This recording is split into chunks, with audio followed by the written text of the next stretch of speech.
Well, good morning. Today is Tuesday, October 29th. If my sister was alive, this would have been her anniversary, supposedly. I never believed her. She basically eloped. And no one's ever seen her actual marriage license. So I always teased her that I didn't think she really was married. Her girlfriend Judy gave her a party, and we were at the party, and her dad, Bruce's dad, came up and he was sitting with us, and he says, "Oh, what are we celebrating?" And I said, "Well, Bruce and Sue got married." And he says, "No, I would have known. I'm the dad." And guess what? You didn't know. But anyway, today is Janice Winthrow's birthday.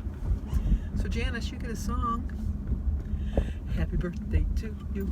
Happy birthday to you. Happy birthday, dear Janice. Happy birthday to you. Cha-cha-cha. Look at how gorgeous it is. It's sunny, and then we're supposed to get rain the rest of the week. The good news is no snow on Halloween. The bad news is it's going to rain. So I'll be walking in the rain with Sophia, unless it's pouring. I don't walk in the pouring rain. That I don't do.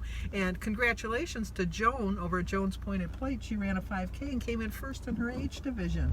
And she ran in the rain. When she was going, it was really raining hard. But today we're going to continue on with my quest to figure out why I'm afraid to lose weight. And today my question is, am I a self-saboteur? Yeah, I am. I know I am. And why do I sabotage myself? I think a lot of it has to do with, I know this is terrible, but my family's overweight. I mean, they're all striving to lose weight. But we've all been overweight all of our lives. And we weren't overweight as children. My parents taught us healthy habits. We would have a fruit salad for dessert. I mean, we didn't have cake but when it was your birthday. And I don't know if it's just that I thought I was so deprived when I was growing up, that as soon as I got old enough that I could get to the store and buy my own goodies, that I started going crazy. But I know for a fact that I sabotage myself. And I ask myself, why do I do that? Is it because I am afraid of getting to my goal? Because if I get to my goal, I'll be what I've always wanted to do my whole life? You know how you always have that bucket list of things that you want to do? Well, one of the things on my bucket list was to get to my goal. So, do I think that once I get to that particular, check that particular thing off my bucket list, that I'm that much closer to ending my life? Not ending my life, but my life coming to an end? Because there's a lot of things I have on my bucket list, but and getting to my goal weight is one of the things. And could that be one of the reasons that I'm self-sabotaging? I don't know. Do I think that my problems are going to go away once I reach my magical weight? No. As I say on many of my videos, I am terrible with money. I have to rob Peter to pay Paul. I go crazy. I spend money like I eat food, and it's just without rhyme or reason.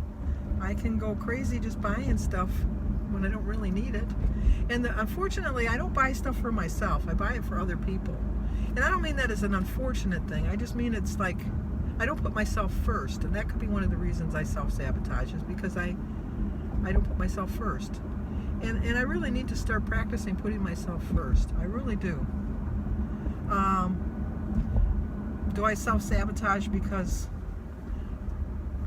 I think that at some point in my life that if I don't eat it now, I'll never be able to eat it? Because once I get to my magic goal weight, if I want to stay at that magic goal weight, then I'm going to have to know that I can't eat all these foods. When I know that's not true, because I can eat those foods. If I portion them in, figure in the points, I can do it. I know I can do it. But I self-sabotage. I say, no, you know what? If you don't eat it now, you're never going to be able to eat it. And I can truly see how an alcoholic really has difficulty knowing that they're never in the rest of their life, for the rest of their life, are going to be able to have a drink. To think that I can have to go the rest of my life and never have some pop or cake or cookies or anything like that, to think that that would be my life. And then that could be one of the reasons I self-sabotage, thinking that I'm never going to be able to have those for the rest of my life, which is not true.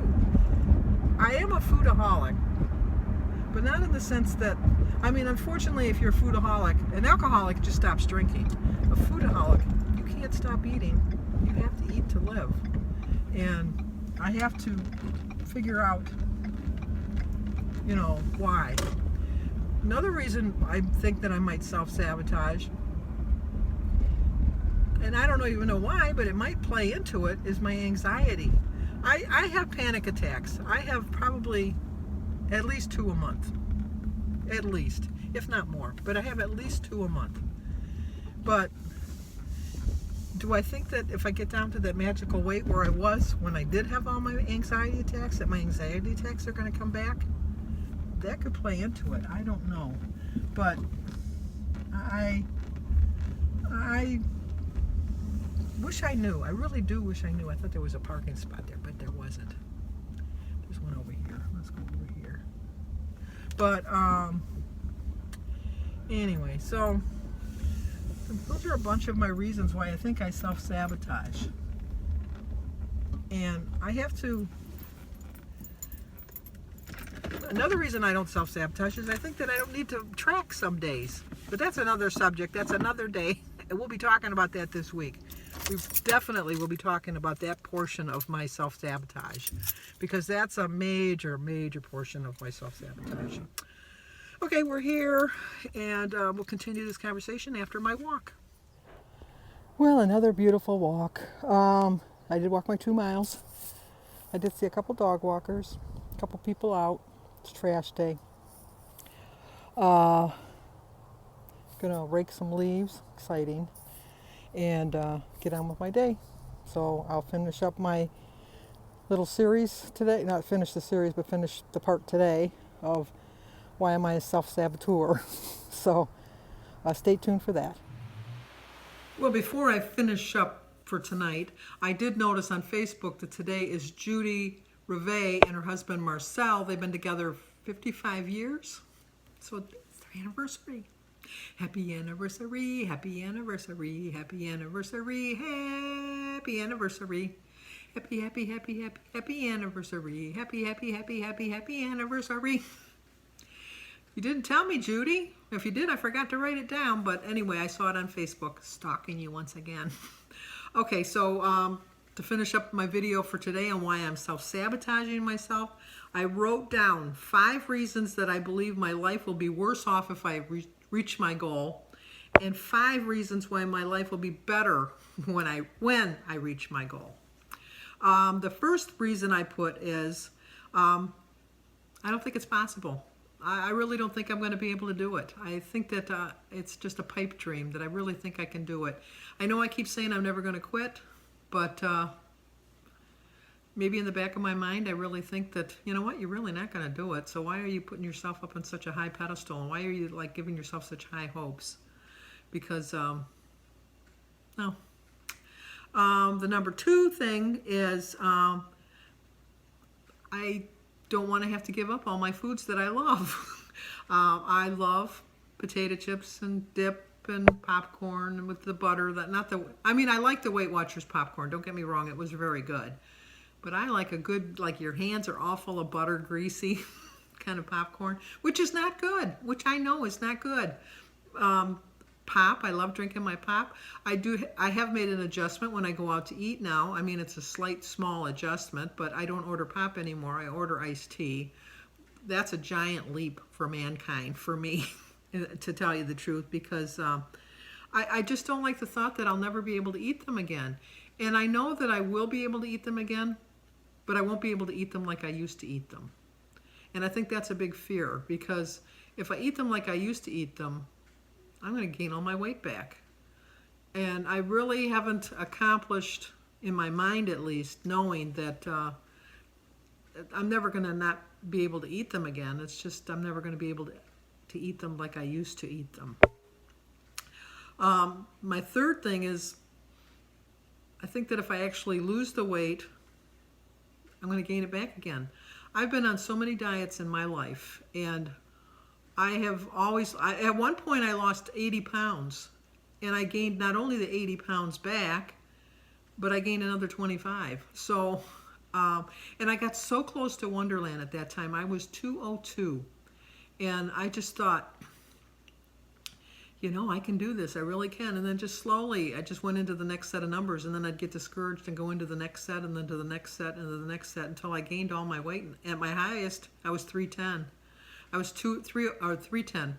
I was 304.2 when I finally joined Weight Watchers, but on the scale, because I have a doctor's scale, I weighed 310. So I think one of the reasons are that I've proven to myself in the past that even though I can lose the weight, I can't keep it off.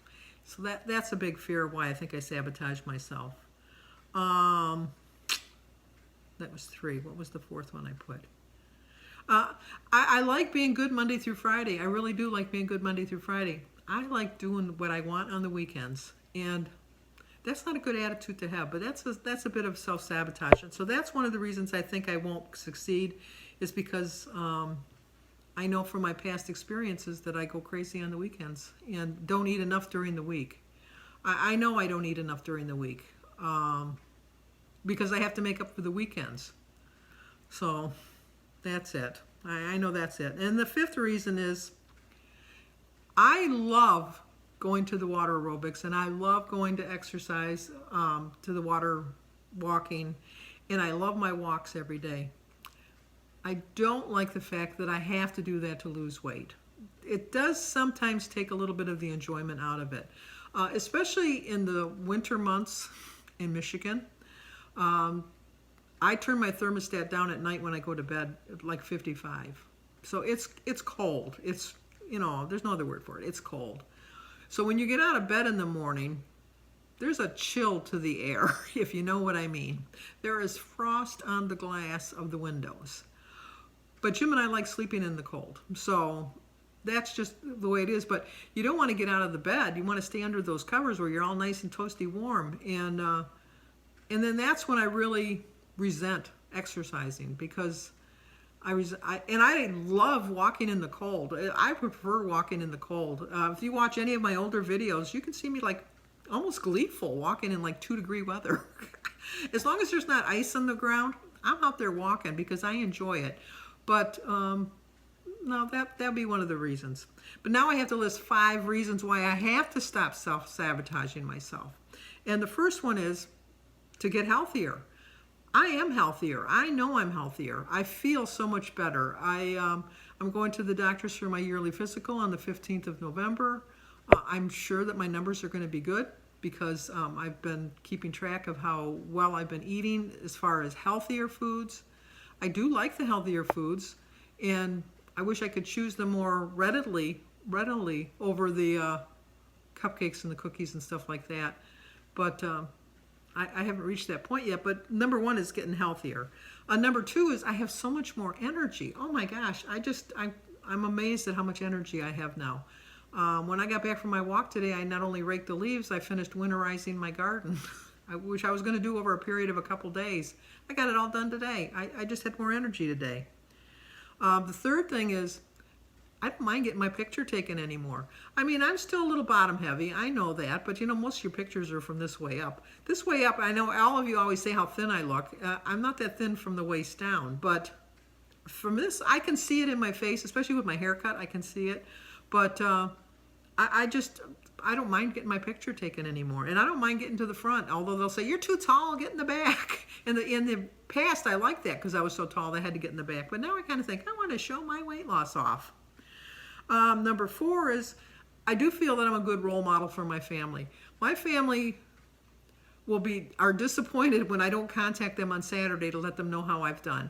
If I don't get right back to them before 10 o'clock in the morning, I'm getting texts from them. Well, how'd you do? How'd you do? They're very encouraging. They do not try to sabotage me in any way. They're complimenting me all the time on my weight. And they're very supportive. Jim included. They're very supportive. And the 5th reason, which is the main reason, I can finally stop worrying about my weight. Stop worrying about losing my weight. I think I know how to maintain. I really do think I know how to maintain. I am not at a healthy weight to maintain, But I think in the last 3 years, I've learned how to maintain, because even though I do tend to gain some weight, I'm nowhere near back to the 304.2 that I was. I have lost 76 pounds. And so I'm doing well to keep the 76 pounds off. I should have hit my 100 pounds before then, before now. That's a definite. I know that. But I just know that when I finally get there, I know I'm going to do it this time. I just know it. I don't know how I can explain it, but I just know it. And the only way I'm going to do that is to stop self-sabotaging. So I wanted to thank all of you for all of your kind comments yesterday, for yesterday's video. I also want to thank you for giving me tough love. Some of the comments were a little rough, but you know, I don't come on here telling you, asking you for help and supporting me, and I don't want to hear just good things. I don't want to hear just like, oh yeah, you're doing really well, you're doing really well. No, when I'm doing something wrong, I want to know about it, because I don't need to have my ego stroked. I really don't. And I am like a duck. I was telling Anita, because Anita had contacted me. I'm like a duck. It just waddles off my back. It really does. I have been very fortunate that I've never had to block a comment. Some of them have been a little critical. I'm not going to say that they haven't been, but I like to look at them from the point of view that they're trying to be helpful. No one has ever been downright mean to me. So things that they've said that other people reading them might take them as criticism, I take them as critical support, and I take them as like a really encouraging statement, and that's the only way I'm going to reach my goal. If I don't want people to say anything negative about me, then I shouldn't be on a weight loss channel. I really shouldn't, especially when I'm not losing weight on a weight loss channel. All the more reason you deserve to get whatever you get. Well, you don't deserve to get whatever you get, but you shouldn't be surprised. I guess that's what I mean. You shouldn't be surprised if somebody has some negative comments. Like I said, I don't take them, maybe they are being negative, maybe they are being critical, but I've told you my whole aspect and my whole point of life is to always look for something good in the bad. So even if I get something that doesn't seem very supportive, I look for something helpful and useful in that comment, and try to see it from the point of view of the person that wrote it, because I know on the internet you can hide behind your identity on like your YouTube channels and have like your funny names, and people don't know who you really are, but you know who you really are, and you know that if you're being mean to be mean, that you're not a very nice person. But if you're being critical because you're trying to be helpful, I can accept that. I really can. So tomorrow I'll have another discussion of something that I wanted to talk to myself about before November 1st rolls around. And I don't exactly know what it'll be just yet, but you know, it'll come to me overnight. So I'll give this video a like, leave a comment, subscribe, and share. And thank you for all your support and helping me talk all these issues that I have out loud so that I can hear them myself too.